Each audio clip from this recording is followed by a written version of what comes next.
In 1985, Gary Kasparov, the chess champion at that time, won every single game against 32 computers. In 1997, when he played against IBM supercomputer Deep Blue, he lost the final game.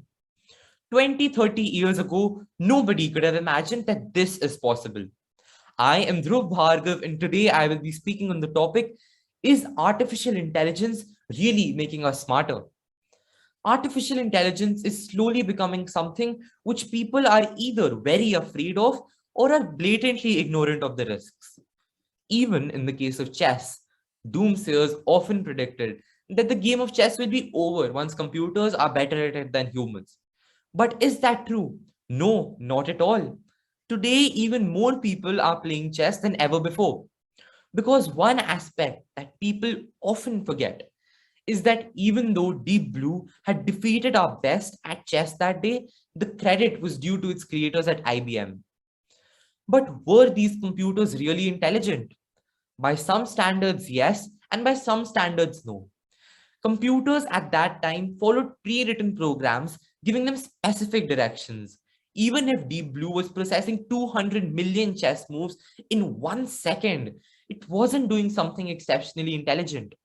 Rather, it was employing a brute force approach. However, today we see a growing field in artificial intelligence, which is called machine learning, or ML for short.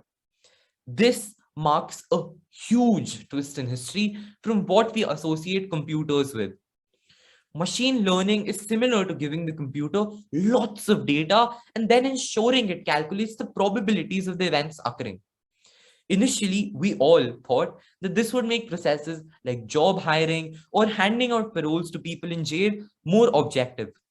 However, these machines are fed our data at the end of the day, which often reflects our biases and prejudices. This is why, when machine learning is applied in job recruitment processes, women are often left out if the work environment is male dominated. Or African Americans are given longer jail terms just because they have a higher probability to reoffend, even if they may not do so. We must ensure that these black boxes of information must be audited and reviewed. And the very process behind ML, even for multinational conglomerates, should be open for review. Because if we are making a tool so strong, it must be one that we are ready to live with. Today, we face a fundamental difference in ideology, one that can annihilate us or save us.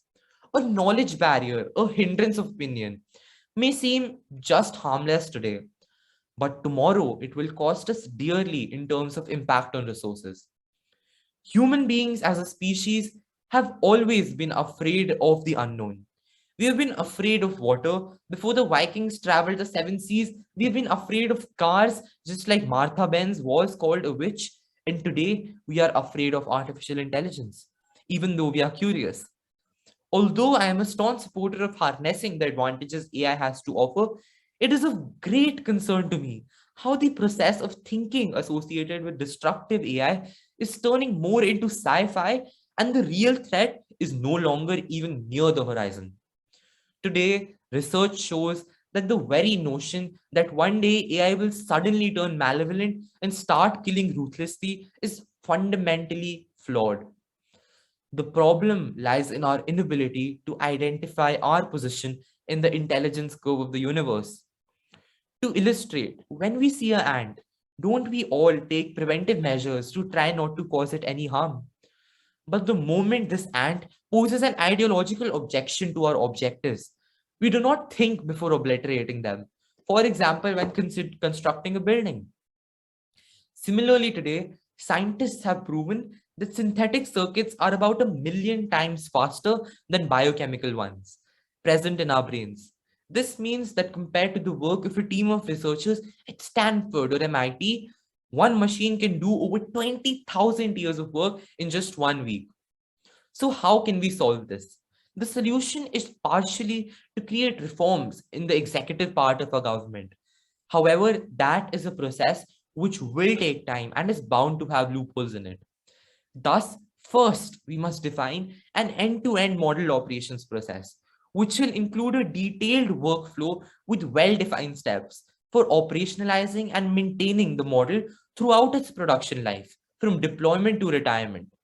Then we must register all models in a central production model inventory, because it is increasingly challenging for IT and business executives to confidently have a pulse on what models are actually being used for business decisioning and where they are being used.